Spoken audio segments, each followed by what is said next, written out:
نحمده ونصلي على رسوله الكريم أما بعد فأعوذ بالله من الشيطان الرجيم بسم الله الرحمن الرحيم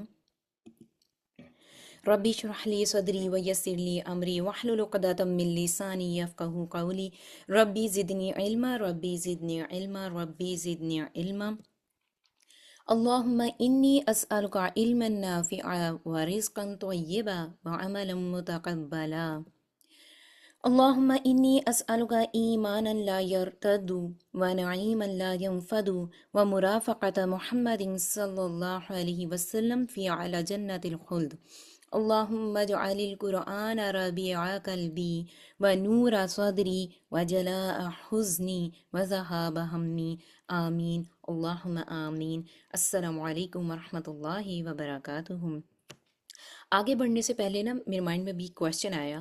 اب مجھے بتائیں جو بھی یہ ہم دعائیں پہلے دن سے پڑھ رہے ہیں اور ایک دو دعائیں ہم نے بعد میں بھی ایڈ کی تھیں، بار بار سن کے آپ لوگوں نے اس کو یاد کیا؟ آپ میں سے کس کس نے اس کو یاد کیا؟ ہوں سسٹر شائستہ کو ماشاء اللہ، سسٹر شائستہ کو تو بہت پہلے سے یاد ہوں گی، I can imagine. Sister Shahida نے یاد کیا، سسٹر عظمیٰ علی نے یاد کیا ماشاء اللہ۔ اور یہ دعائیں بڑی پیاری دعائیں ہیں، اس میں آپ صلی اللہ علیہ وسلم کی رفاقت مانگ رہے ہیں اور قرآن کے لیے محبت مانگ رہے ہیں، اپنے دل کی بہار بنانے کے لیے دعائیں کر رہے ہیں، اور یہ سب چیزیں تو یہ دعاؤں کو آپ جو ہے نا وہ نماز کے تشہد کے بعد بھی پڑھ سکتے ہیں، ٹھیک ہے؟ اور اگر آپ نفلی عبادت کر رہے ہیں تو آپ سجدوں میں مانگ سکتے ہیں۔ تو یہ دعائیں بہت خوبصورت ہیں، ان دعاؤں کو پڑھنے کا مقصد یہ ہے کہ یہ آپ لوگ یاد کریں انشاءاللہ، ٹھیک ہے؟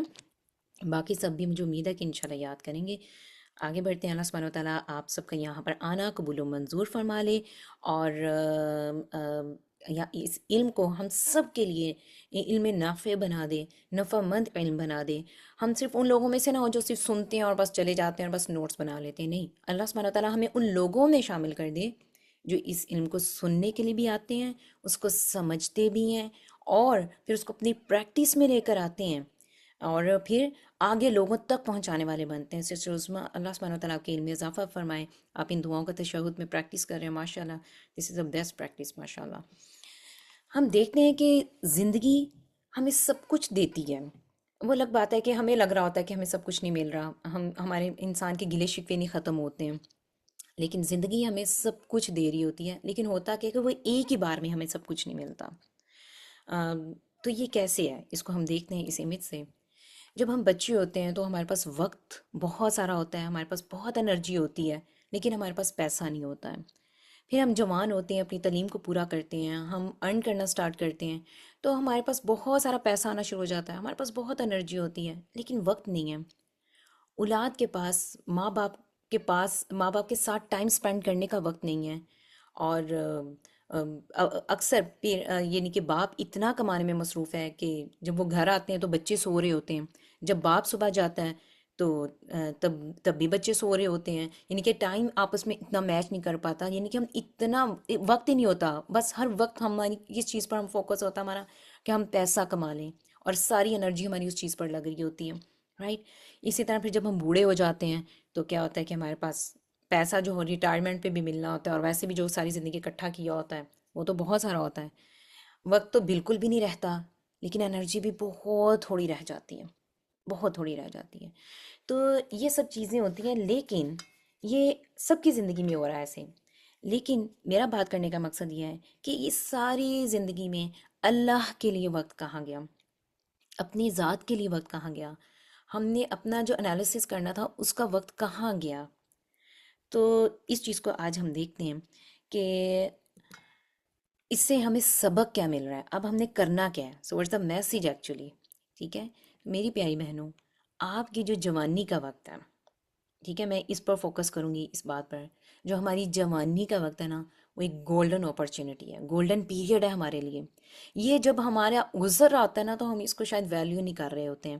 یہ بات ہے کہ جب ایک چیز انسان کو ملتی ہے نا، بڑی آسانی سے مل جاتی ہے، تو ہم اس کو ویلیو نہیں کرتے ہیں، لیکن اب جو لوگ جوانی کے پروسیس سے گزر رہے ہیں، اور اگر ہم ان لوگوں کو دیکھیں جن کو جوانی سے پہلے ہی موت آ جاتی ہے، تو انہوں نے تو اس چیز کو انجوائے ہی نہیں کیا، رائٹ؟ لیکن اللہ سبحانہ تعالیٰ نے اس نعمت سے ہمیں نوازا ہے، ہم اپنی جوانی کو کیسے یوز کر رہے ہیں، کیسے یوٹیلائز کر رہے ہیں. ہمارے پاس زندگی میں دو سب سے اہم ریسورسز ہیں جن کا حدیث میں بھی ذکر آتا ہے کہ انسان نے اس کی قدر نہیں کی. اور خیر وہ کیا ہے، ہماری ٹائم ہے اور ہماری صحت ہے. وقت اور صحت، یہ دو چیزوں کی انسان قدر نہیں کرتا. ٹھیک ہے، لیکن چونکہ ہم علم والے لوگ ہیں، رائٹ، تو ہم نے ان کو بہترین طریقے سے یوٹیلائز کرنا ہے. ہم نے کسی ایک ایسے پرفیکٹ مومنٹ کا انتظار نہیں کرنا ہے کہ کوئی آئے گا ہمیں سمجھائے گا اور ہم ان سب چیزوں کو کریں گے.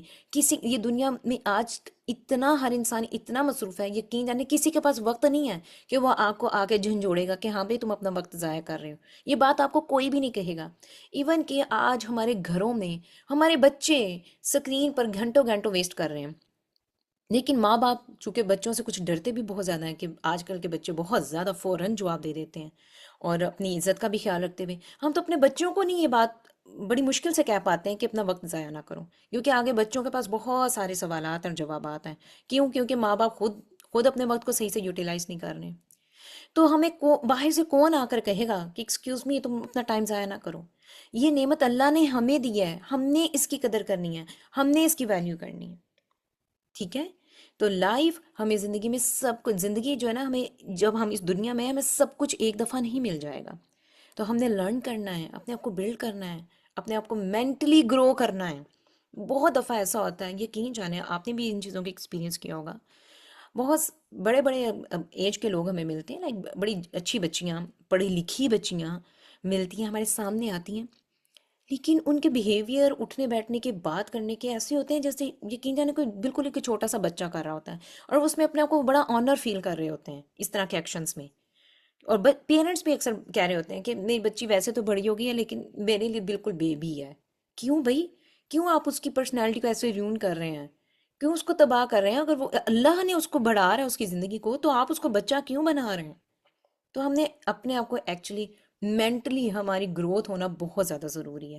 ٹھیک ہے، اکثر ہم فزیکلی گروتھ کر جاتے ہیں لیکن ہم مینٹلی گروتھ نہیں کر پاتے ہیں. یہی وجہ ہوتی ہے کہ زندگی میں بہت سارے اپس اینڈ ڈاؤنز آتے ہیں اور بہت ساری ایسی چیزیں ہوتی ہیں ہم فوراً ایموشنل ہو جاتے ہیں. کیوں؟ کیونکہ ہم نے اپنے آپ کو مینٹلی گرو نہیں کیا ہوتا. تو آج کی جو آپ کی ہیبٹس ہیں، آج جو آپ علم حاصل کر رہے ہیں، اور آج کے دن جو ہم نے اپنا ڈسپلن لے آئے اپنی عادات میں، یقین جانیں یہ ہمیں بتاتا ہے کہ کل آنے والی زندگی میں ہم کتنے کا کامیاب ہو سکیں گے انشاءاللہ.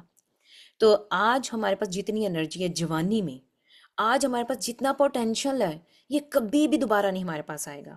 یہ وقت کبھی نہیں آئے گا، تو اس کو ہم نے ضائع نہیں کرنا ہے، اس کو یوٹیلائز کرنا ہے. اور یہ بڑی قیمتی چیزیں ہیں، یہ ہماری انرجی اور وقت، یقین جانیں ہمارے لوکرز میں پڑے ہوئے ہمارے گولڈ اور ڈائمنڈ سے زیادہ قیمتی ہے، ہمارے گراج میں کھڑی لگژری گاڑیوں سے زیادہ قیمتی ہے یہ وقت اور یہ انرجی.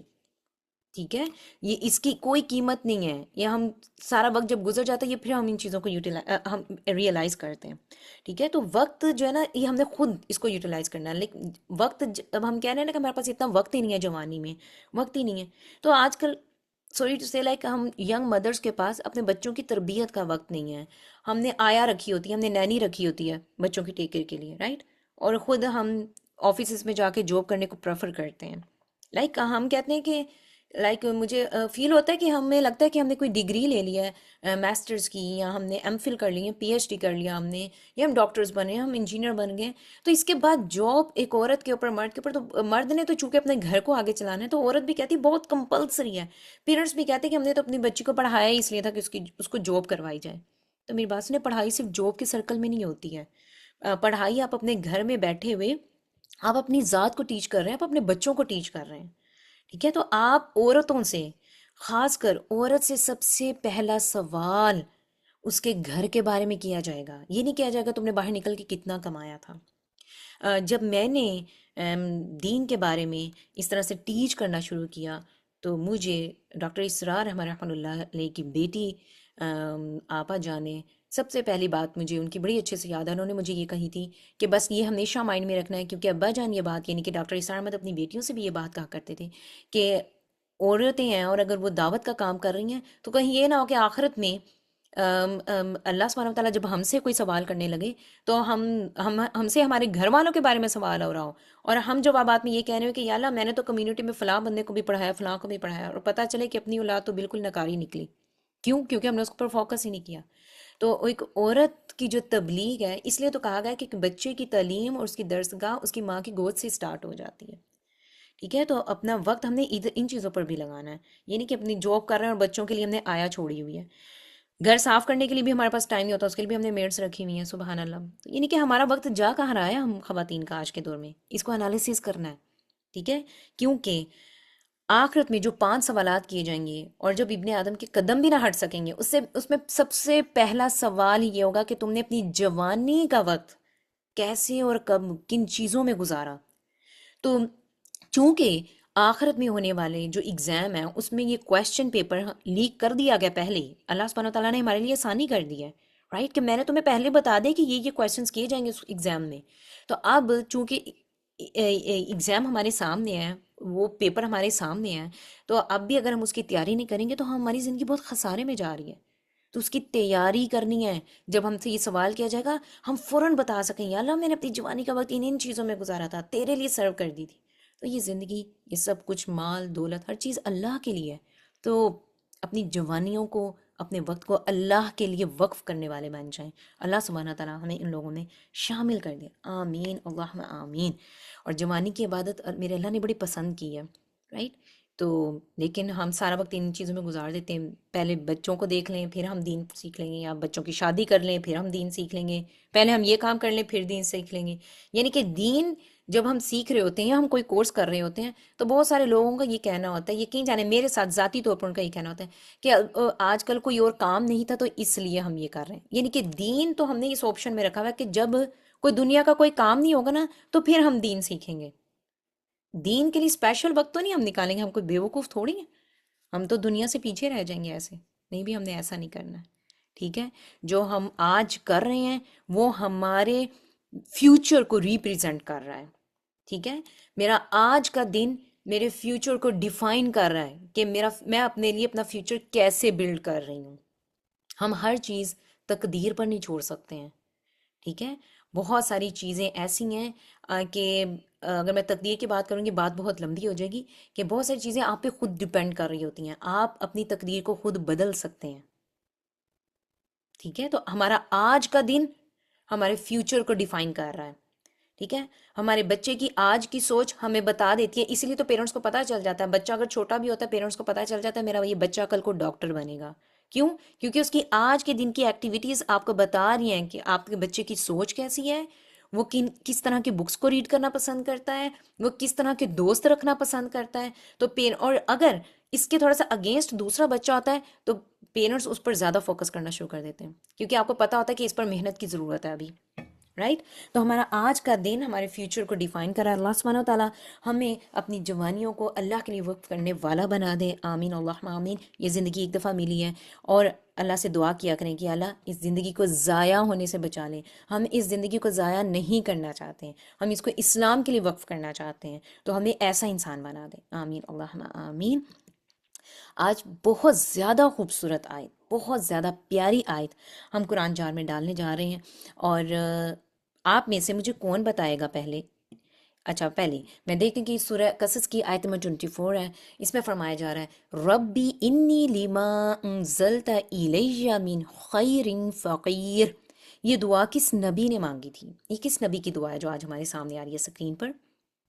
یس اریبا، سبحان اللہ. اللہ سبحانہ تعالیٰ کے علم میں اضافہ فرمایا. سسٹر عظما، ماشاء اللہ ماشاء اللہ، آپ سب بہت انٹیلیجنٹ لوگ ہیں بھائی، ماشاء اللہ ماشاء اللہ. شمع ماشاء اللہ. تو شازیہ، اللہ سبحانہ تعالیٰ آپ سب کے علم میں اضافہ فرمائے. سب نے بالکل ٹھیک ہے. یہ حضرت موسیٰ علیہ السلام کی دعا تھی، اور یہ بہت خوبصورت دعا ہے. یہ مجھے لگتا ہے کہ آپ سب کی بھی موسٹ فیوریٹ دعا ہوگی، رائٹ؟ ایسا ہی ہے نا. آج ہم اس دعا کو تھوڑا سا دیکھتے ہیں کہ اس میں کیا کہا جا رہا ہے. حضرت موسیٰ علیہ السلام اس میں کیا مانگ رہے ہیں؟ یس، وہ کہہ رہے ہیں اے میرے رب، میں ہر اس بلائی کا محتاج ہوں جو تم میری طرف نازل کر دے. میں ہر اس بلائی کا محتاج ہوں، میں فقیر ہوں تیرا، ہر اس چیز کا جو تم میری طرف نازل کر دے. اس دعا میں گہری عاجزی اور انکساری کا اظہار ہے، رائٹ. ہوتا کیا میری پیاری بہنوں، اگر کسی کو کوئی دعا بتائی جاتی ہے تو اگلے دن میسیج آ جاتا ہے. ہم بڑے بے صبرے ہیں نا. اگلے دن ہی میسیج آ جاتا ہے کہ سسٹر صاحب آپ نے میں یہ دعا بتائی تھی تو اتنی دعا مانگ رہے ہیں، اتنی مرتبہ کر لی، ہر نماز کے بعد بھی مانگ رہی، دعا قبول نہیں ہو رہی ہے۔ تو میں بھلا کیا کہتی ہوتی ہوں، میں کہتی ہوں دعا is a different thing, to give order is a different thing. آپ اللہ سبحانہ و تعالیٰ سے مانگ رہے ہیں، آپ اللہ سبحانہ و تعالیٰ کو آرڈر نہیں کر رہے ہیں۔ فار ایگزامپل، میں نے امیزون پر یا آج کل کے جو وہ بڑے کوئی سستے سستے سے موبائل میں کوئی ٹیمو ہے، کوئی جو شین ہے، یا جو بھی اس طرح کے ہم یوز کرتے ہیں پلیٹ فارمس اپنی شاپنگ وغیرہ کے لیے، ہم اس میں آرڈر کرتے ہیں۔ اگر میں نے کوئی $5 کی چیز لی ہے اور وہ 2-3 دن کے بعد یا جب بھی مجھے مل جائے گی، اگر میں نے 500 کی بھی لی ہے تو وہ بھی مجھے مل جائے گی، یعنی کہ مجھے پتہ ہے کہ جتنی میں نے ادائیگی کی ہے مجھے اس کے لحاظ سے چیز ملے گی، اس کی کوالٹی بھی اتنی ہی ہوئے گی، رائٹ؟ ایسا ہی ہے نا؟ اور وہ چیز مجھے مل جائے گی کیونکہ میں نے آرڈر کیا ہوا ہے۔ لیکن اللہ سبحانہ و تعالیٰ کو آپ آرڈر نہیں کر رہے ہیں کہ میں نے اللہ سے کہا کہ یا اللہ تو مجھے یہ دے دے، بس اب میں نے اتنی مرتبہ کہہ دیا مجھے مل ہی نہیں رہا ہے۔ ہم تو اللہ سے مانگ رہے ہیں، ہم تو اس کے فقیر ہیں، ہم اس کے محتاج ہیں، ہم اس کے غلام ہیں۔ اور میں چونکہ اس کی غلام ہوں تو میرے مالک کو، میرا خالق جو میرا مالک ہے، میرا مدبر ہے، میرا رب ہے، اس کو پتہ ہے کہ اس کا یہ غلام فلاں چیز ڈیزرو کرتا ہے یا نہیں کرتا۔ اگر وہ دے دے تو اس کا شکر ہے، اگر وہ نہ دے تو کوئی گلہ شکوہ نہیں ہے۔ تو ہمیں ایکچولی اپنی دعاؤں کے انداز کو بدلنا پڑے گا۔ ہم اللہ سبحانہ و تعالیٰ سے دعا سوری ٹو سے ایسے مانگتے ہیں جیسے ہم آرڈر کر رہے ہیں، اور وہ بھی تو پورا کیوں نہیں ہو رہا؟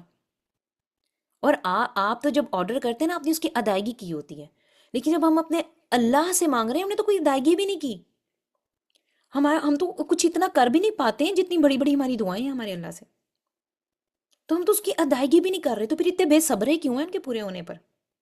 ان چیزوں کو سمجھنا پڑے گا کہ میں اللہ کی فقیر ہوں، میں اللہ کی غلام ہوں، اور میرا اللہ مجھے دے دے تو ٹھیک ہے، لیکن اگر میرا اللہ مجھے نہیں دے رہا اس کا مطلب میں اس کو ڈیزرو نہیں ابھی کر پا رہی، مجھے کچھ محنت کی ضرورت ہے۔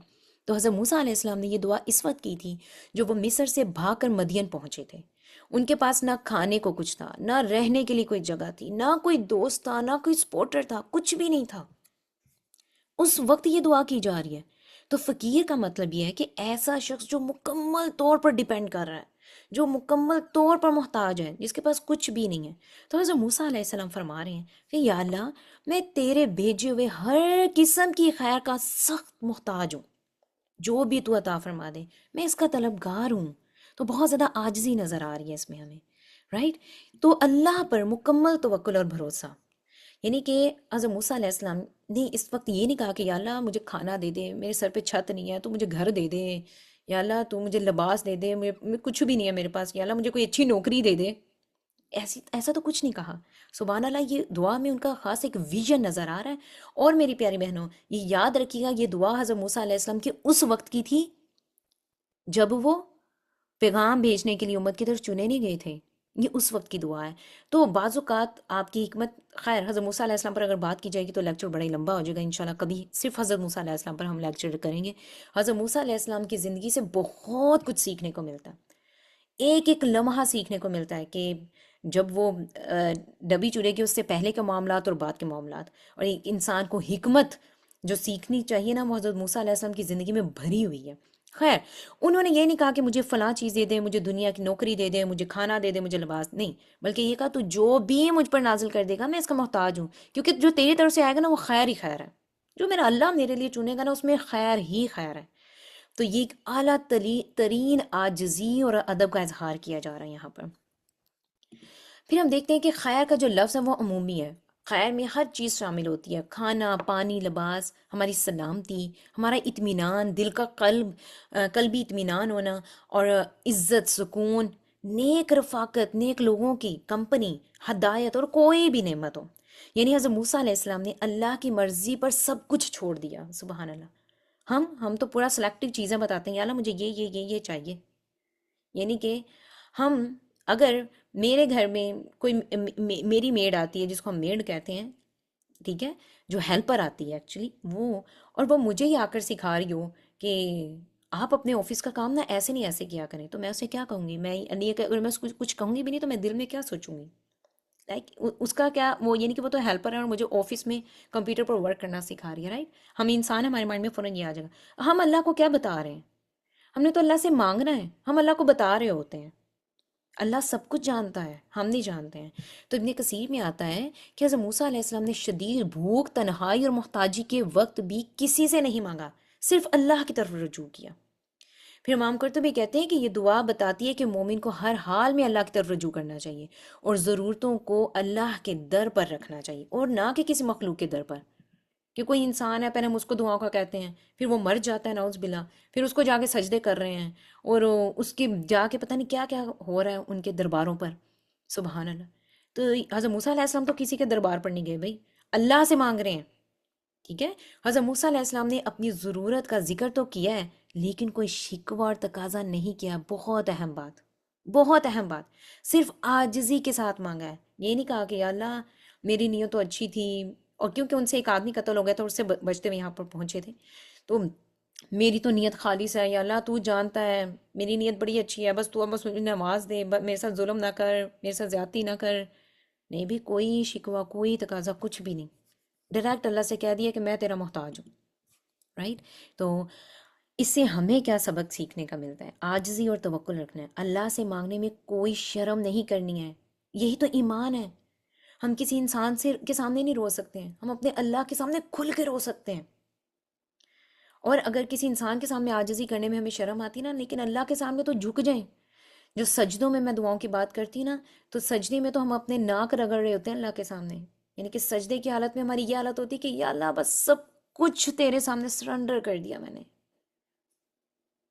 اور ادب کے ساتھ دعا کرنی ہے، آرڈر نہیں کرنا ہے کہ بس یا اللہ مجھے یہ چاہیے اور تو جانتا بس مجھے دے، نہیں بھائی، ادب کے ساتھ دعا کرنی ہے، مخصوص چیزوں کی فرمائش نہیں کرنی ہے کہ مجھے بس یہ چیزیں چاہیے، اللہ کی حکمت پر چھوڑ دینا، یا اللہ تو جو جانتا ہے، تو بہتر جانتا ہے میرے حق میں، جو میرے لیے بہتر ہے، مجھے میرے لیے بہتر جو بند دروازے ہیں وہ کھول دے۔ اور مشکل وقت میں بھی خدمت خلق یہاں پر جو انہوں نے کی تھی، حضرت موسیٰ علیہ السلام نے عورتوں کی، خواتین کی جو پانی بھرنے کے لیے آئی تھیں، اور اس کے بعد پھر اللہ سے مانگا، تو خدمت خلق کرتے رہنا ہے، یہ نہیں کہ یا اللہ میں نے تو فلاں کا کام کر دیا، فلاں کا کام کر دیا، تو میری بات ہی نہیں سن رہا۔ اکثر لوگ یقین جانیں، کچھ لوگ مجھے ملے جنہوں نے مجھے یہ بتایا کہ دعائیں قبول نہیں ہوئی تو وہ اللہ سے ناراض ہو گئے، نعوذ باللہ۔ تو ہم کون ہوتے ہیں اللہ سے ناراض ہونے والے؟ وہ ہمیں لگ رہا ہوتا ہے کہ بعض اوقات چیزیں ہمارے حق میں نہیں ہو رہی ہیں، لیکن وہ اللہ کہتا ہے قرآن میں، آپ سب کو پتہ ہے چیز کا، کہ ہو سکتا ہے تمہارے حق میں وہ چیز بہتر نہ ہو، تمہیں وہ بہتر لگ رہی ہو، اور ہو سکتا ہے جو چیز تمہارے حق میں نہیں بہتر، وہ تمہیں بہتر لگ رہی ہے، رائٹ۔ تو اللہ جانتا ہے، ہم نہیں جانتے۔ تو یہ آیت بہت پیاری خوبصورت دعا ہے، اس کو بھی اپنی دعا میں شامل کر لیں، اور جب بھی دعا مانگیں تو یہ کہیں کہ یا اللہ میں تیری طرف سے خیر کی طلبگار ہوں، ہاں میں یہ چاہتی ہوں اور تو بہتر جاننے والا ہے، لیکن جو تو مجھ پر نازل کر دے گا وہ خیر ہی خیر ہے، اور مجھے اس کو تسلیم کرنے والا بنا دے ایکچولی۔ اور دعائیں مانگنے کے بعد بے صبری نہ دکھائیں، کہ ہم بڑے بے صبرے ہو جاتے ہیں اکثر، ہم نے بے صبرا نہیں ہونا ہے، اور اپنی کنڈیشن کو، اپنے سٹیٹس کو سمجھیں کہ ہم غلام ہیں، اللہ کے فقیر ہیں، اور ہم مانگ کس سے رہے ہیں، رائٹ۔ تو اپنے اسٹیٹس کو سمجھتے ہوئے پھر اللہ سے دعا مانگا کریں، اور دعا کرنی نہیں ہے، دعا مانگنی ہے۔ دعا کرنے میں اور دعا مانگنے میں بڑا فرق ہے، ہم دعا کرتے ہیں ایکچولی، اور ہمیں لگ رہا ہوتا ہے کہ ہم مانگ رہے ہیں تو پورا کیوں نہیں ہو رہا، لیکن مانگنے کے لیے کچھ ریکوائرمنٹس ہیں جو ہمیں اپنے پرسنالٹی میں انشاءاللہ ڈیولپ کرنا پڑیں گی۔ آج جن ہم ہستی کے بارے میں پڑھنے والے ہیں، بہت پیاری ہستی ہیں، حضرت ام فضل لبابہ رضی اللہ عنہا، کس کس کو ان کے بارے میں پتہ ہے؟ کون کون پہلے ان کے بارے میں جان چکا ہے؟ یہ کون ہے؟ ہم؟ چلیں جی، کوئی مسئلہ نہیں، آج آپ انشاءاللہ ان کے بارے میں جانیں گے۔ آج ہم ان کے بارے میں، ان کو جاننے کے لیے دیکھتے ہیں کہ یہ بڑے پیارے گھرانے سے تعلق رکھتی تھیں، اور آپ صلی اللہ علیہ وسلم کی بہت قریبی تھیں، اور یہ بڑے ہی پیارے صحابی کی والدہ تھیں، یس، تو اور بڑے ہی پیارے صحابی کی بیوی بھی تھیں ماشاءاللہ سے۔ تو آج ہم ان کے بارے میں جانتے ہیں، ان کا تھوڑا سا ہم ان کے بیک گراؤنڈ کو دیکھتے ہیں۔ کس کی بیوی تھی بھئی؟ یہ حضرت عباس بن عبد المطلب رضی اللہ عنہ کی بیوی تھیں، آپ صلی اللہ علیہ وسلم کے چچا کی بیوی تھیں۔ تو آپ صلی اللہ علیہ وسلم کی کیا ہوئیں؟ چچی ہوئی، ٹھیک ہے۔ اور پھر ان کی اولاد میں سے آگے کون کون تھے؟ فضل تھے، جن کی وجہ سے ان کی کنیا مشہور ہوئی، یم فضل کے نام سے مشہور ہوئی۔ ان کے بیٹے تھے عبداللہ، ان کے بیٹے تھے، اور عبید اللہ ان کے بیٹے تھے، معبد تھے، قسم تھے، اور یہاں پر مسٹیک ہے بھئی، یہ عبد الرحمن ہے، ٹھیک ہے، عبد الرحمن ان کے بیٹے تھے اور ام حبیبہ ان کی بیٹی تھی۔ عبداللہ، یہ عبداللہ بن عباس کی بات ہو رہی ہے بھئی۔ اگر ہمیں عبداللہ بن عباس کے بارے میں نہیں، یس سسٹر شاہدہ، یہ عبداللہ بن عباس کے بارے میں بات ہو رہی ہے، اگر ہمیں عبداللہ بن عباس کا نہیں پتا تو ہمیں کچھ بھی نہیں پتا۔ قرآن کے بہت بڑے مفسر کے طور پر سامنے آتے ہیں ہمارے، ٹھیک ہے، تو آج ہم ان کے بارے میں بھی دیکھیں گے۔ اس سے پہلے یہ جیسے میں آپ کے سامنے یہ سلائیڈ لے کر آئی ہوں، یہ حضرت لبابہ بنت حارث ہیں اور ان کے یہ شوہر ہیں حضرت عباس، اور نیچے ان کے یہ بچے ہیں، اور یہ لائٹ کلر میں نے ہائی لائٹ کیا، یہ عبداللہ بن عباس ہیں۔ عبداللہ بن عباس بہت ایک نمایاں حیثیت رکھتے ہیں ہمارے سامنے اسلام میں۔ اس کی ریزن کیا ہے وہ دیکھتے ہیں۔ حضرت عباس رضی اللہ عنہ بیان کرتے ہیں، سوری، جی، عن ابن عباس قال ضمني رسول الله صلى الله عليه وسلم وقال اللهم علمه الكتاب۔ یہاں پر جو لفظ آ رہا ہے نا ضمنی، یہ بڑا ہی قابل غور لفظ ہے، اس کو ہائی لائٹ کر لینا آپ لوگوں نے اپنے نوٹس میں۔ ابن عباس یعنی کہ ان کے بیٹے ام لبابہ کے بیٹے ابن عباس رضی اللہ عنہ بیان کر رہے ہیں کہ آپ صلی اللہ علیہ وسلم نے خود وہ بتا رہے ہیں کہ قالا، انہوں نے فرمایا، ضمنی، مجھے چپکا لیا، مجھے اپنے ساتھ زور سے لگا لیا۔ جب ہم کسی کو بہت زور سے اپنے بچے کو حق کرتے ہیں نا، اس کے لیے عربی میں ضمنی کا لفظ آتا ہے، تو وہ کہہ رہے ہیں کہ ضمنی، مجھے زور سے اپنے ساتھ چپکا لیا رسول اللہ صلی اللہ علیہ وسلم نے، وقال، اور فرمایا، اللہم علمہ الکتاب، اے اللہ اسے کتاب کا علم عطا کر، سبحان اللہ۔ تو حضرت عبداللہ بن عباس کے حق میں آپ صلی اللہ علیہ وسلم نے دعا کی تھی کہ یا اللہ اسے کتاب کا علم عطا کر، اور واقعی عبداللہ بن عباس رضی اللہ عنہ کو کتاب کا علم عطا کیا گیا، اور وسیع پیمانے پر پھر آگے پھیلا، اور جسے آج بھی مفسرین اتنے سالوں کے بعد بھی آج بھی مفسرین ان کی تفاسیر سے مستفید ہو رہے ہیں۔ اور پھر ہم دیکھتے ہیں کہ ام فضل نے تقریباً 23 احادیث اپنی زندگی میں روایات کی، اور لیکن ان کے بیٹے حضرت ابن عباس، جن کو ہم نے بھی پیچھے پڑھا، آپ صلی اللہ علیہ وآلہ وسلم نے دعا دی تھی، ابن عباس رضی اللہ عنہ نے 1660 احادیث روایت کی تھیں۔ 1660 احادیث، یہ کوئی معمولی بات نہیں ہے میری پیاری بہنوں۔ جب بھی کبھی ان کو اب آپ پڑھیں گے نا تو اکثر آتا ہے نا کہ ابن عباس سے روایت ہے، کہ آپ صلی اللہ علیہ وسلم نے یہ فرمایا، ابن عباس سے روایت ہے۔ اب ابن عباس رضی اللہ عنہ کا نام پڑھتے ہوئے نا آپ کو پیچھے ان کی والدہ کا بھی ذکر آپ کے مائنڈ میں آئے گا کہ یہ ابن عباس جو اتنی احادیث روایت کر رہے ہیں، کس ماں کا ہاتھ تھا ان کی تربیت میں، ٹھیک ہے۔ تو یہ وہ لوگ تھے جنہوں نے اپنے وقت ضائع نہیں کیے، یہ وہ لوگ تھے جنہوں نے واقعی اپنی بچپن، اپنی جوانی، اپنے بڑھاپے سب کچھ دین کے نام کر دیا تھا۔ تو ہم دیکھتے ہیں کہ ام لبابہ کا جس گھرانے سے تعلق تھا، یہ بڑا ہی وسیع قسم کا گھرانہ، ابھی میں آپ کے سامنے سلائیڈ لے کر آؤں گی، آگے پیچھے صحابہ صحابیات پھیلے ہوئے ہیں اس خاندان کے ارد گرد، اور یہ وہ بہنیں تھیں جن کے بارے میں آپ صلی اللہ علیہ وسلم نے فرمایا تھا کہ یہ مومن بہنیں ہیں، اور یہ بہنیں 4 بہنیں جنتی بہنیں ہیں، یعنی کہ ان کو دنیا میں جنت کی بشارت دی گئی تھی آپ صلی اللہ علیہ وسلم نے۔ جس خاتون کو جنت کی بشارت آپ صلی اللہ علیہ وسلم نے اپنی زندگی میں دے دی اور اس عورت کی زندگی میں دے دی، تو کیا وہ ڈیزرو نہیں کرتی ہیں کہ ہم ان کے بارے میں جانیں؟ کیا ہم وہ حق نہیں رکھتے کہ ہم ان کے بارے میں جانیں، اور ہم بھی ان جیسے ہو کر شاید ہم وہ مقام پا سکیں؟ وہ مقام تو نہیں، شاید جنت میں ان سے ملاقات کے ہی مقام پا سکیں، رائٹ؟ ان لوگوں کے تو مقام بہت اوپر ہوں گے، تو ہم ان سے مل سکیں اور پھر ان کو بتا سکیں کہ ہاں بھی ہم نے آپ کے بارے میں پڑھا تھا، آپ جنتی خاتون ہیں، تو ہم نے بھی وہ سیکھنے کی پوری کوشش کی۔ آپ صلی اللہ علیہ وآلہ وسلم فرماتے ہیں ام فضل کی بہنیں جنتی عورتیں ہیں، اور وہ کون کون ہیں؟ میمونہ، میمونہ کون تھیں؟ چلیں میمونہ کے بارے میں کچھ یاد ہے تھوڑا سا؟ کون ہے میمونہ؟ آپ کی اور میری روحانی ماں ہے بھائی، امہات المومنین میں سے۔ تو آج ہم جن کے بارے میں پڑھ رہے ہیں حضرت میمونہ رضی اللہ عنہ، ان کی بہن بھی تھیں، اور یہ بڑا قیمتی گھرانہ ہے۔ اور دوسری بہن اسماء بنت عمیس، اسماء بنت عمیس کون تھیں؟ پھر سلمہ بنت عمیس، اور پھر لبابہ بنت الحارث، جن کا نام ہم جو ام الفضل کے نام سے ہم جن کو پڑھ رہے ہیں، ٹھیک ہے، تو یہ جو ہیں یہ چار بہنیں آپ صلی اللہ علیہ وسلم نے فرمایا کہ یہ جنتی ہیں. ان کے بارے میں تھوڑا سا بتاتی ہوں میں.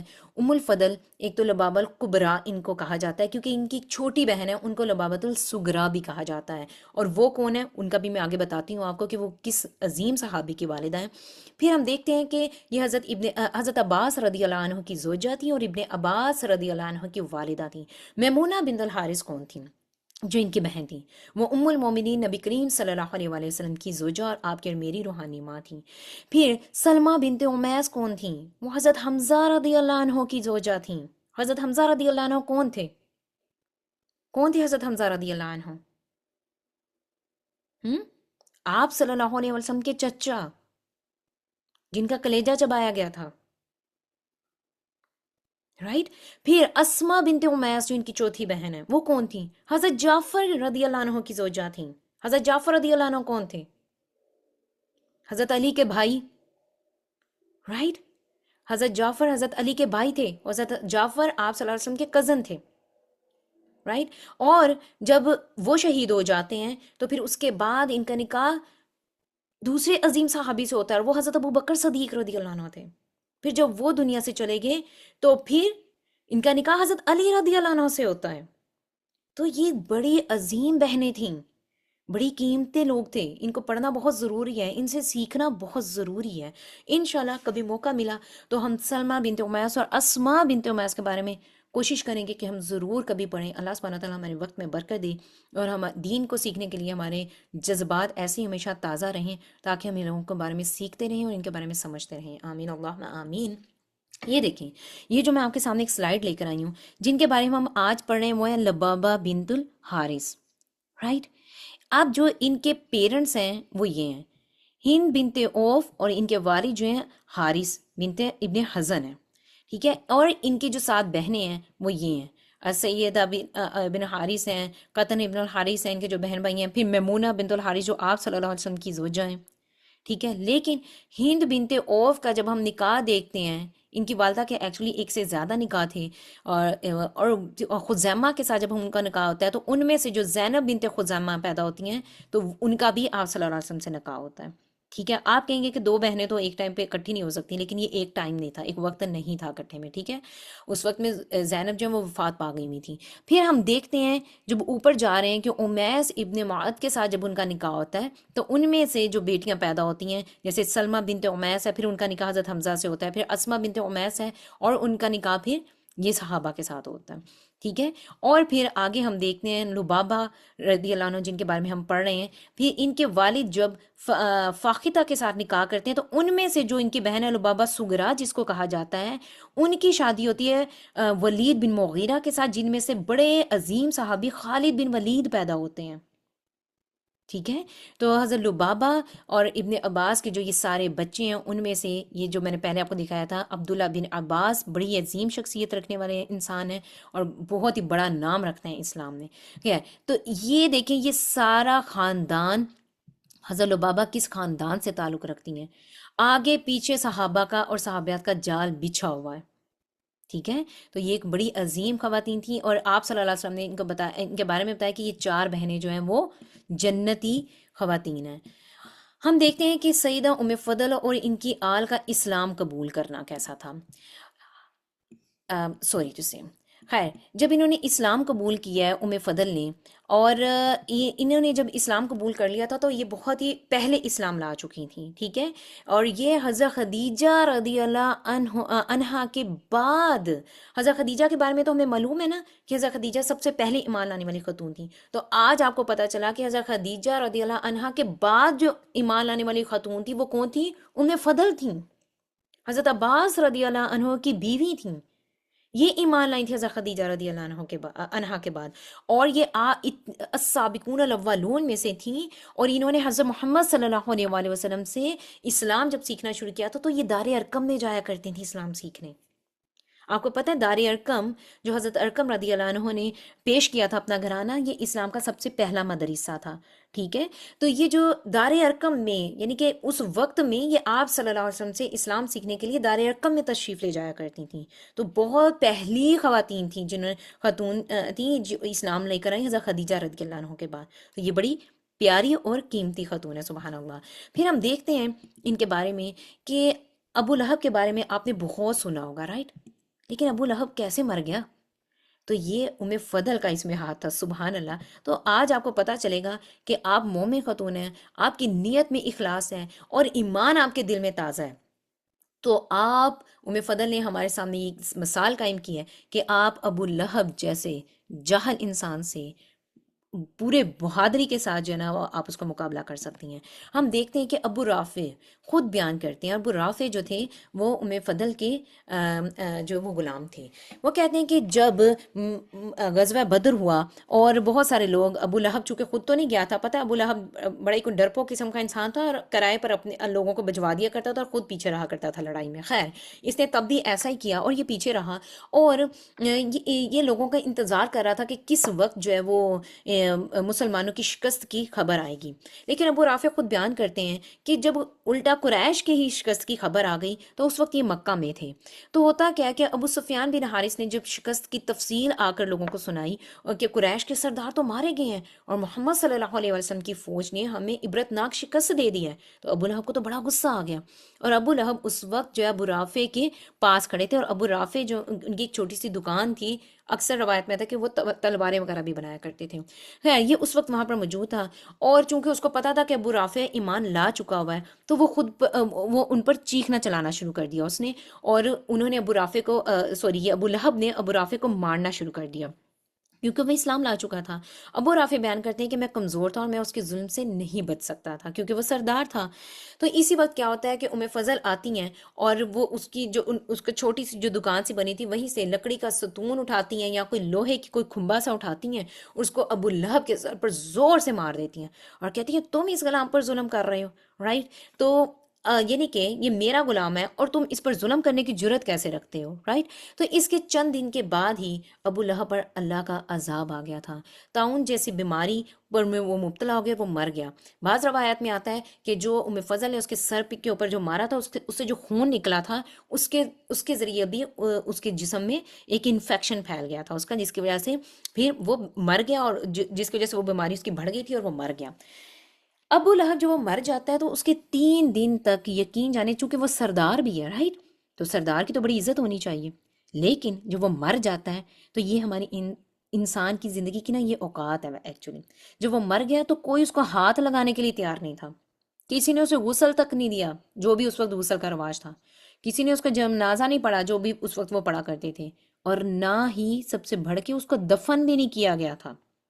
تو بالآخر قریش نے، چونکہ اس کو بیماری پڑ گئی تھی، کوئی اس کے قریب نہیں جا پا رہا تھا، تو وہ بالآخر قریش نے دور سے لکڑیاں پھینک کر اس کی لاش کو ایک گھڑے میں دھکیل دیا تھا اور پتھروں سے اس کو ڈھانپ دیا تھا۔ تو دیکھیں کہ اللہ سبحانہ وتعالیٰ کیسے بدلہ لیتا ہے۔ اور وقت کی جو بات کر رہے ہیں اور ہماری بھی جو زندگی ہے نا، میں اس لیے کہہ رہی ہوں کہ اپنی زندگی کی قدر کریں۔ ہم ساری زندگی اپنے بچوں کے لیے، اپنے گھر کے لیے سرو کر دیتے ہیں، کرنی چاہیے، لیکن ساری زندگی جس میں ہم اپنے لیے کچھ بھی نہیں کما پا رہے ہیں، تو جب یہ تو ابو لہب کی بات ہو رہی ہے، لیکن میں ایک جنرل بات کر رہی ہوں کہ جب انسان مر جاتا ہے، رائٹ؟ تو میں نے آپ کو ایک چھوٹا سا میسج بھی آپ ہوم ورک کے گروپ میں شیئر کیا تھا کہ جب ہم مر جاتے ہیں تو اس کے بعد ہماری چیزیں بھی ہمارے گھر والے نا خود استعمال کرنا پسند نہیں کرتے ہیں، وہ گھروں سے باہر لوگوں کو بانٹ دیتے ہیں۔ ایون کہ جب کوئی ہمارا پیارا مر جاتا ہے اور وہی ہماری خواب میں آ رہا ہوتا ہے نا، تو ہمیں ڈر لگنا شروع ہو جاتا ہے، یعنی کہ اس انسان کی ہماری زندگی میں یہ کیفیت ہو جاتی ہے کہ اگر ایک انسان بڑا پیارا جو ہماری زندگی سے چلا گیا اور وہ بار بار ہماری خواب میں بھی آتا ہے نا، تو ہم ڈر جاتے ہیں کہ بار بار کیوں آ رہا ہے ہماری خواب میں، حالانکہ جب وہ زندہ تھا تو ہم اس کے بغیر کبھی رہ بھی نہیں پاتے تھے۔ تو یہی حال ہمارا کبھی ہوگا، ہم بھی کبھی ایسے ہی چلے جائیں گے، تو لوگ ہمارا کبھی نام لینا بھی پسند نہیں کریں گے، تھوڑی دیر کو یاد کرتا ہے اور پھر بھول جاتا ہے۔ اپنی زندگیوں کی ویلیو کرنی ہے، جو آج سب سے پہلے میں جو امیج پہ آپ کے سامنے یہ لے کر آئی تھی کہ اپنے وقت کی ویلیو کرنی ہے۔ ام فضل نے ایک بہت ہی بابرکت خواب دیکھا اپنی زندگی میں، ایکچولی بہت پیارا خواب تھا۔ اس خواب کو ہم دیکھتے ہیں، وہ کہتی ہیں، ام فضل سے مروی ہے کہ وہ کہتی ہیں ایک مرتبہ میں نے خواب میں دیکھا کہ گویا نبی کریم صلی اللہ علیہ وسلم کا جسم کا کوئی حصہ نا میرے گھر میں آ گیا ہے، تو مجھے اس خواب سے بڑی پریشانی لاحق ہوئی۔ نبی کریم صلی اللہ علیہ وسلم کی خدمت میں حاضر ہوئی اور اپنے خواب کا ذکر کیا، تو آپ صلی اللہ علیہ وسلم نے فرمایا تم نے بہت اچھا خواب دیکھا ہے، فاطمہ کے ہاں ایک بچہ پیدا ہوگا۔ اور تم اپنے بیٹے قسم کے ذریعے آنے والے دودھ سے اس کی بھی پرورش کرو گی، یعنی کہ تم اس کو بھی دودھ پلاؤ گی۔ تو پھر ایسا ہی ہوا، حضرت فاطمہ رضی اللہ عنہا کے ہاں امام حسن رضی اللہ عنہ پیدا ہوئے، اور میں نے، یعنی کہ ام فضل بیان کریں گے کہ اور میں نے انہیں دودھ پلایا یہاں تک کہ وہ چلنے پھرنے لگے، سبحان اللہ، اور میں نے ان کا دودھ چھڑا دیا۔ پھر کیا ہوتا ہے کہ پھر میں انہیں لے کر نبی کریم صلی اللہ علیہ وآلہ وسلم کی خدمت میں حاضر ہوئی، اور انہیں نبی کریم صلی اللہ علیہ وآلہ وسلم کی گود میں بٹھا دیا۔ انہوں نے نبی کریم صلی اللہ علیہ وآلہ وسلم پر پیشاب کر دیا، چونکہ وہ بچے تھے اور تب پیمپر وغیرہ تو یا ڈائپرز تو نہیں ہوا کرتے تھے۔ یہ دیکھ کر میں نے اس کے کندھے پر ہلکا سا ایسے ہاتھ مارا، یعنی کہ ہم بچے کو کہتے ہیں نا کیا کر دیا، ویسے کیا۔ تو نبی کریم صلی اللہ علیہ وسلم نے فرمایا اللہ تم پر رحم کرے، میرے بیٹے پر ترس کھاؤ، تم نے میرے بیٹے کا تکلیف دی ہے۔ میں نے عرض کیا یا رسول اللہ صلی اللہ علیہ وآلہ وسلم، آپ اپنی یہ چادر اتار دیں اور دوسرے کپڑے پہن لیں تاکہ میں اسے دھو دوں۔ نبی کریم صلی اللہ علیہ وسلم نے فرمایا دھویا تو بچی کا پیشاب جاتا ہے، بچے کے پیشاب پر صرف چھینٹے مارے جاتے ہیں، ٹھیک ہے؟ تو بیٹی کے پیشاب کو دھویا جاتا ہے، بیٹے کے پیشاب پر صرف چھینٹے مارے جاتے ہیں۔ کیوں، کیسے، یہ ہم ریفلیکشن میں دیکھتے ہیں۔ پھر ہم دیکھتے ہیں کہ سورہ مرسلات کی تلاوت کرتے ہوئے انہوں نے دیکھا آپ صلی اللہ علیہ وسلم کو، جس سے ان کی آبزرویشن ہمارے سامنے آتی ہے کہ یہ ام فضل ایک ایسی خاتون تھی، دیکھیں جنتی ہونے کا لقب ایسے تو نہیں مل گیا نا، یہ ایک ایسی خاتون تھی جنہوں نے خود بھی علم سیکھا، اور دیکھیں بچوں کی پرورش بھی کر رہی ہیں بہترین طریقے سے، بچوں تک بھی علم گیا، بچوں تک علم گیا، اسی لیے تو حضرت ابن عباس رضی اللہ عنہ نے آگے اتنا علم پہنچایا، رائٹ؟ تو یہ خاتون بڑی ورسٹائل قسم کی نظر آ رہی ہیں ہمیں کہ سامنے، اور پھر آگے آپ دیکھیں گے کہ ہر چیز میں یہ آپ صلی اللہ علیہ وسلم کے بہت قریب ہیں، اور اس حدیث سے بھی ہمیں پتہ چل رہا ہے جس میں وہ بیان کر رہی ہیں کہ اس کو ہم پڑھتے ہیں کہ حدثنا عبد الرزاق قال حدثنا معمر عن زہری عن عبید اللہ بن عبد اللہ بن عتبہ عن ابن عباس عن امہ ام الفضل قالت ان آخر ما سمعت من رسول اللہ صلی اللہ علیہ وسلم قرأ فی المغرب سورۃ المرسلات۔ وہ بیان کر رہی ہیں کہ یہ آپ کے سامنے پوری سند کو پڑھنے کا مقصد یہ تھا کہ یہ دیکھیں یہ کتنے لوگوں کے بعد ہم تک پہنچ رہی ہے، اور ابن عباس رضی اللہ عنہ اپنی والدہ سے پھر روایت ہم تک پہنچا رہے ہیں، رائٹ؟ وہ کہہ رہے ہیں کہ میں نے، ابن عباس کہہ رہے ہیں کہ امی ہی اپنی ماں سے انہوں نے اس کو روایت کیا۔ ام الفضل قالت، وہ کہتی ہیں کہ میں نے آخری وقت میں بھی میں نے سنا ہے رسول صلی اللہ علیہ وآلہ وسلم کو مغرب کی نماز میں قرات کرتے ہوئے، تلاوت کرتے ہوئے سورۃ المرسلات کی، یعنی کہ آپ صلی اللہ علیہ وسلم مغرب کی نماز پڑھ رہے ہیں تو حضرت ام فضل کی بڑی گہری نگاہ ہے اس پر کہ آپ صلی اللہ علیہ وسلم کیا پڑھ رہے ہیں، اور وہ آخری وقت چل رہا تھا ان کا، رائٹ؟ آپ صلی اللہ علیہ وسلم کی زندگی کے وہ آخری ایام کی بات کر رہی ہیں کہ وہ کیا پڑھ رہے ہیں، اور اگر دیکھیں یہ ام فضل نے اس چیز پر توجہ نہ دی ہوتی تو ہم تک یہ بات کیسے پہنچتی کہ مغرب میں آخری دنوں میں حضرت محمد صلی اللہ علیہ وسلم نے سورۃ المرسلات کی تلاوت کی تھی، رائٹ؟ تو یہ لوگ ہر لمحے سیکھنے والے تھے۔ تو ہم نے دیکھنا ہے کہ ہم جب اپنے ٹیچرز کے ساتھ ہوتے ہیں تو ہم نے کتنا ہرس ہوتا ہے، کتنا لالچ ہوتا ہے کہ ہم سیکھ لیں، رائٹ؟ تو حضرت پھر ہم دیکھتے ہیں کہ یہ خاتون کسی بھی کام میں پیچھے نہیں ہے ماشاءاللہ سے۔ حضرت خدیجہ رضی اللہ عنہا کو جب غسل دیا گیا تھا تو ہم نے ام ایمن کے بارے میں پڑھا تھا، ام ایمن رضی اللہ عنہا نے ان کو غسل دیا تھا، اور اس میں ام فضل بھی شامل تھیں، رائٹ؟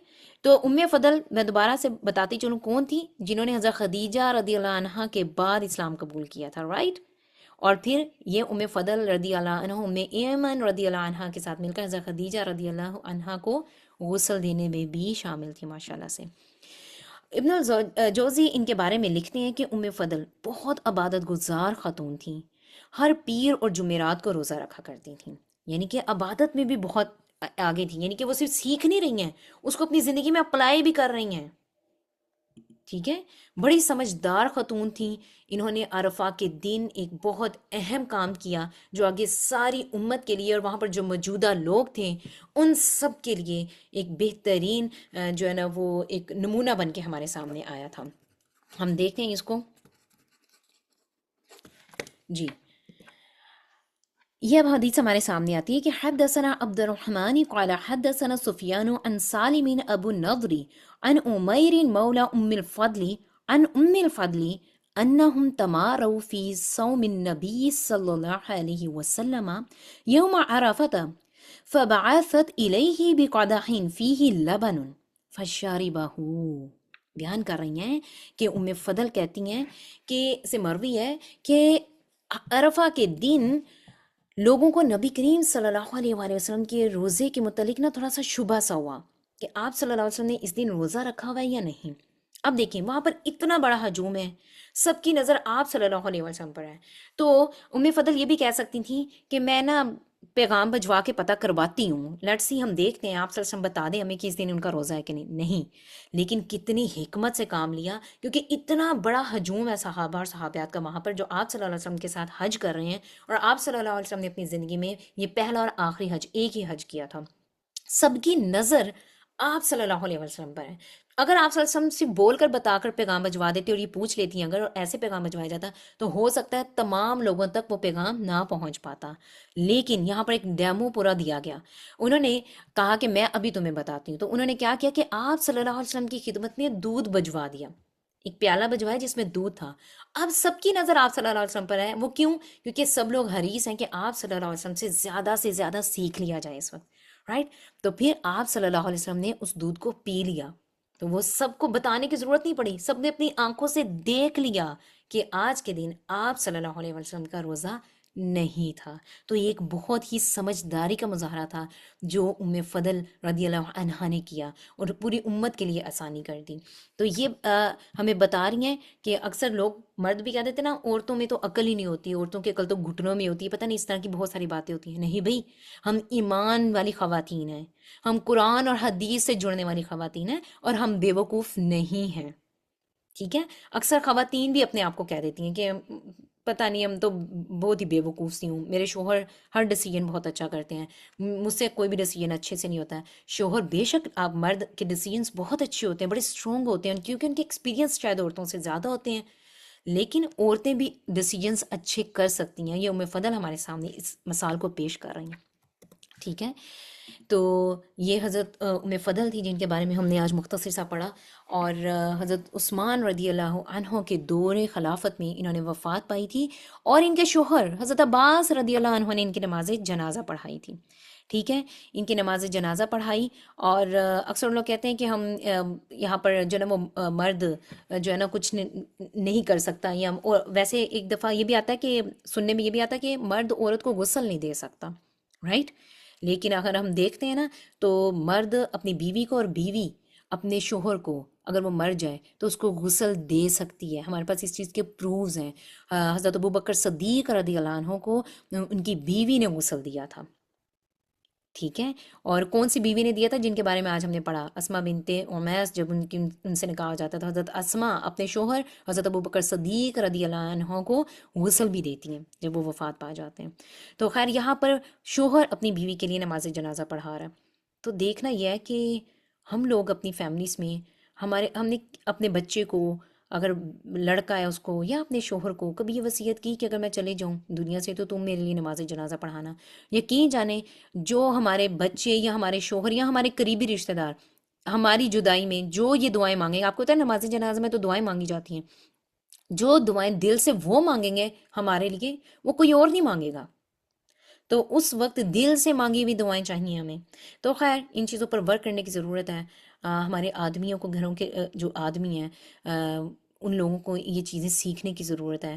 ہم عورتوں کو ان چیزوں کی طرف رجحان رکھنے کی ضرورت ہے. اللہ سبحانہ و تعالیٰ ہمیں ایسا بنا دے کہ ہم ان چیزوں کو سیکھنے والے بن جائیں اور دوسروں کو سکھانے والے بن جائیں. آمین اللہم آمین. ریفلیکشن ٹائم ہے. اس میں ہم دیکھتے ہیں سب سے پہلی بات جو ہمارے سامنے آتی ہے کہ یہ کفار میں رہتے ہوئے ایمان کی پختگی دکھا رہی ہیں. ابو لہب جیسے سردار جسے لوگ ڈرتے تھے، کامتے تھے اس کے سامنے بات کرتے ہوئے، اس کے سر پہ لا کر انہوں نے مارا اس سٹیک کو کہ تمہاری اتنی جرت. اب وہاں پر انہوں نے اسلام کو ڈیفینڈ نہیں کر رہی، وہ اپنے ایک غلام کی حفاظت کے لیے انہوں نے یہ قدم اٹھایا، رائٹ. کہ تم ایک کمزور پر میرے سامنے ظلم کرو گے، ہاؤ از اٹ پاسبل. تو اس کے لیے وہ کھڑی ہو گئی.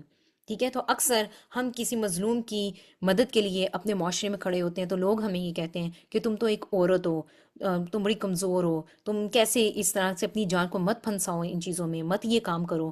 اور لیکن ہم چونکہ مومن خواتین ہیں اور ہم کر سکتی ہیں، اگر ہم میں ایمان مضبوط ہے اور اللہ پر پورا بھروسہ ہے مجھے کہ میرا اللہ میرے ساتھ ہے، مجھے دنیا کی کسی فوج کی ضرورت نہیں ہے، تو میں کر سکتی ہوں اور میں کروں گی۔ جہاں میرے لیے مشکل آئے گی میرا اللہ میری مدد کرے گا۔ تو بس، اگر اللہ نے اپنی مدد کا وعدہ کیا ہوا ہے آپ سے کہ جو میرے دین کی مدد کرے گا، ہم نے یہ آیت پہلے بھی قرآن جان میں ڈالی تھی، جو میرے دین کی مدد کرے گا میں اس کی مدد ضرور ضرور کروں گا۔ تو جو میرے اللہ کا وعدہ ہے، تو میرا اللہ کا وعدہ تو جھوٹا نہیں ہو سکتا نا، غلط نہیں ہو سکتا نا، اس بلا میرے اللہ کا وعدہ، میرا اللہ اپنے وعدے کے کبھی خلاف نہیں کرتا۔ تو میں نے جب یہ غزہ کے لیے سٹارٹ کیا، تو میں جس کمیونٹی میں رہتی ہوں، اور ویسے بھی بہت سارے لوگوں کی طرف سے مجھے یہ میسیجز ریسیو ہوئے کہ لائک چھوٹے چھوٹے بچے ہیں تمہارے، اور بہت ساری چیزیں ہیں، تم اپنے آپ کو الجھا رہی ہو ان چیزوں میں، اور مت کرو یہ کام، اب اتنی سختی ہے گورنمنٹ کی طرف سے اور یہ سب چیزیں ہیں۔ لیکن میں نے کہا کہ دیکھیں، اگر کوئی مشکل جب تک میرا اللہ نہیں چاہے گا مجھ تک نہیں پہنچے گی، اور میرے اللہ کا یہ وعدہ ہے کہ جو میرے دین کی مدد کرے گا نا، میں اس کی مدد ضرور ضرور کروں گا، اور میں نے اس وعدے کے تحت انشاءاللہ، اور مجھے اس پر مکمل یقین ہے، میرا اللہ میری مدد ضرور کرے گا۔ اور سبحان اللہ، میں نے اکیلی نہیں یہ سفر شروع کیا، اتنے سارے لوگ اس سفر میں شامل ہو گئے۔ تو میں اس ریکارڈنگ کے تھرو بھی جو بھی سنے گا، میں سب کا شکر ادا کرنا چاہتی ہوں، کہ کیونکہ اللہ تعالیٰ نے کہا جو انسان کا شکر نہیں کر سکتا نا، وہ اللہ کا بھی شکر ادا نہیں کر سکتا۔ تو آپ سب کا بھی شکریہ جو اس سفر میں میرے سب اس سفر میں میرے اس سفر کا حصہ بنے ہو آپ سب، ماشاءاللہ۔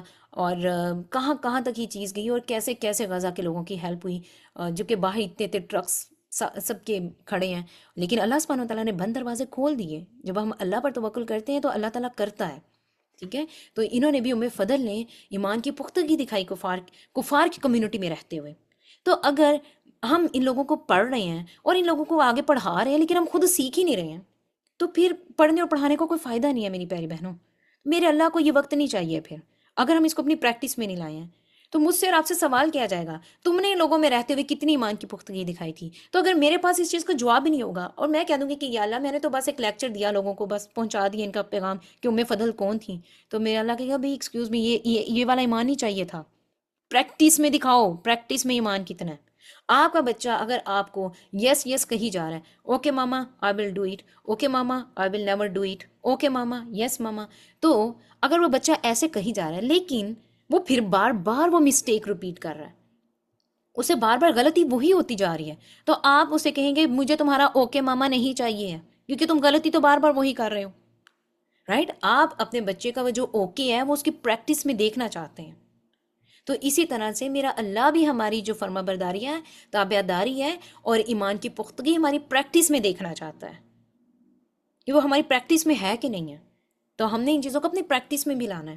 لیکن ہوتا کیا ہے، ہم تو برقع پہن کے کالج کی گیدرنگ میں جانے میں ہماری بچیاں بڑی شرم محسوس کرتی ہیں کہ سب بچیاں تو وہاں پر بال کھلے ہوں گے، تیار شیار ہوئی ہوں گی، تو میں ابائے میں ماما پارٹی میں جاؤں گی تو کیا سب کہیں گے۔ یعنی کہ ہم اپنے آپ کا اپنے لباس کو ریپرزینٹ کرنے میں شرم محسوس کر رہے ہوتے ہیں، ٹھیک ہے؟ تو آپ تیار ہوں، سب کچھ ہوں، لیکن آپ کا یہ سب کچھ آپ کے محرم کے لیے ہونا چاہیے، آپ کے شوہر کے لیے ہونا چاہیے۔ باہر تو ہم نے پورے ایمان کی اگر پختگی ہے تو ہمارا ابایا ہمیں شرم نہیں دلائے گا کبھی بھی۔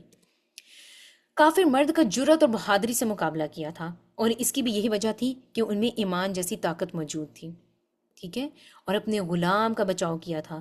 ہم کسی کمزور کے حق میں کتنا بولتے ہیں، اس چیز کو دیکھنا ہے۔ لیکن ہم تو بڑے جو طاقتور لوگ ہیں، ہم تو ان کے حق میں بولنا پسند کرتے ہیں، ہم کمزور لوگوں کے بارے میں بولنا تھوڑی پسند کرتے ہیں۔ کیوں؟ کیونکہ اگر ہم ان کے بارے میں بولیں گے تو ان کی طرف سے تو ہمیں جو بدلے میں کچھ بھی نہیں ملے گا، تو ایسے ہی ہم ان کے بارے میں بول کر وقت ضائع کریں گے۔ کسی پیسے والے کے حق میں بولو، جس کے پاس گورنمنٹ کی کوئی ہائی لیول کی جاب ہے، کوئی فوج میں بڑے بڑے عہدے پر ہے، اس کے حق میں بولو، تاکہ کل کو ہمیں بھی کسی چیز کی ضرورت پڑے تو اسے ہمیں مل سکے۔ ہم نے اپنی سوچ کو بدلنا ہے میری پیاری بہنوں۔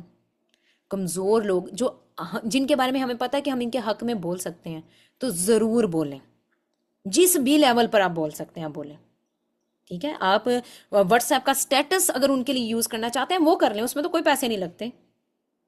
تو اپنی قابلیت، اپنی چیزوں کو کمزور لوگوں کے حق میں بولنے والا بنا لیں، ان کے حق میں استعمال کریں۔ تو انشاءاللہ یہ آپ کے حق میں آخرت میں نیکیوں کے میزان میں بہت بھاری ہوں گے انشاءاللہ، اور جنت میں جانے کے لیے بہترین حجت بنیں گے انشاءاللہ۔ تو خواب جب انہوں نے آپ صلی اللہ علیہ وآلہ وسلم کے سامنے آ کر بیان کیا، تو یہ چیز ہمیں بتا رہی کہ خواب ہمیشہ کسی عالم کے سامنے بیان کریں، علم والے بندے کے سامنے بیان کیا جائے۔ یہ نہیں کہ کوئی خواب آیا قریبی دوست کو بیان کیا جا رہا ہے اور ساتھ میں یہ کہا جا رہا ہے خواب مجھے بڑا ہی کوئی عجیب سا آ گیا، بڑا ہی کوئی برا۔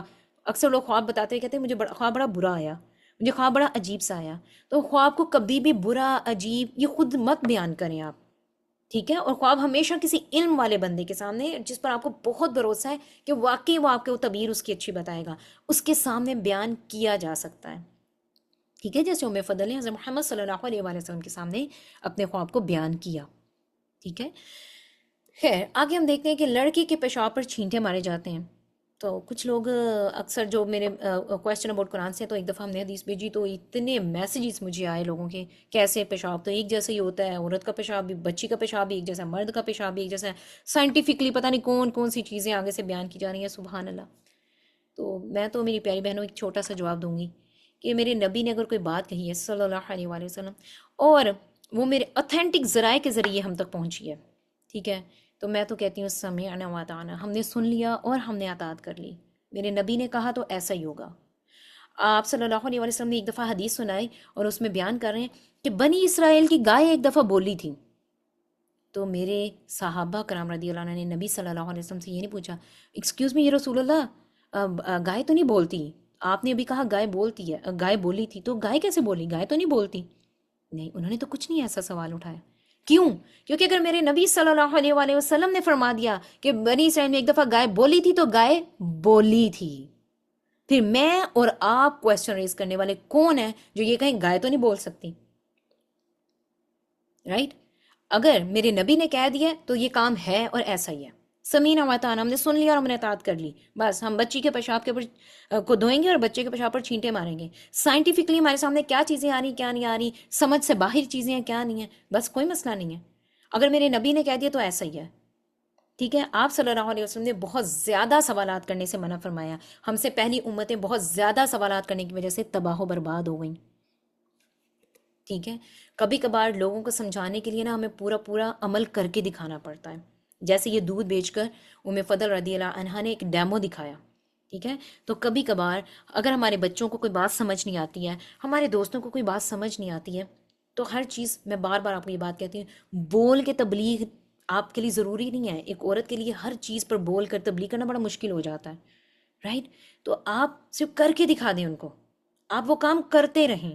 آپ کے گھر والے کسی دربار پہ جا رہے ہیں کسی بندے سے مانگنے، تو ٹھیک ہے وہ نہیں آپ کی بات مان رہے، اٹس اوکے، آپ ان کے سامنے فرض نماز آپ ان کے سامنے ادا کریں اور ان کے سامنے دعا مانگے اللہ سے، ان کو ڈیمو دیں کہ میں تو بار بار یہ کر رہی ہوں، ہو سکتا ہے آپ کو دیکھ دیکھ کر دیکھ دیکھ کر دیکھ دیکھ کر کبھی نہ کبھی ان کے دل میں بھی آ جائے کہ ہم نے بھی اللہ سے ہی مانگنا ہے، ٹھیک ہے؟ نیتوں میں اخلاص ہوتا ہے تو خیر نسلوں تک منتقل ہوتی ہے۔ آپ اگر خالص نیت کے ساتھ آج یہاں پر 1 گھنٹہ سپینڈ کیا علم سیکھنے کے لیے، تو یقین جانیں یہ خیر ضائع نہیں جائے گی، یہ خیر آپ کو تو پہنچے گی، آپ کی نسلوں تک بھی پہنچے گی، یہ علم آپ کی نسلوں تک پہنچے گا انشاءاللہ۔ کیوں؟ کیونکہ اگر آپ نے اس کو سیکھ لیا نا، آپ بیٹھ کے ایک مجمع میں ایک درس کی شکل میں لوگوں تک نہ بھی پہنچائیں، آپ نے اس 1 گھنٹے کو اپنی ذات میں اتار لیا نا، تو بس ہو سکتا ہے اگر آپ اپنے گھر میں یا کسی کے گھر میں جا کے درس کر رہی ہیں تو 10-15 لوگ ہوں، ہو سکتا ہے وہاں پر 20-25 لوگ ہوں، 100 کا مجمع ہو، لیکن اگر آپ نے اس علم کو اپنی ذات میں اتار لیا تو میری پیاری بہنوں آپ ہزاروں تک اس کو پہنچانے والے بن جائیں گے، کیونکہ بہت سارے لوگوں کے سامنے جب آپ کا انٹریکشن ہوتا ہے تو آپ انڈائریکٹلی اپنی ذات کے ذریعے لوگوں تک پہنچا رہے ہیں، ٹھیک ہے؟ تو اللہ سبحانہ تعالیٰ اس علم کو ہمارے عمل میں لے آئے، آمین اللہم آمین۔ آپ سب کا یہاں پر آنا اللہ سبحانہ و تعالیٰ قبول و منظور فرمائے. اور شوہر اپنی بیوی کو غسل دے سکتا ہے، یہ چیز میں نے آپ کو بتا دی ہے، لیکن یہاں پر انہوں نے اپنی بیوی کا نماز جنازہ پڑھایا تھا، لیکن غسل کی اگزامپل میں نے آپ کو پہلے دے دی ہے.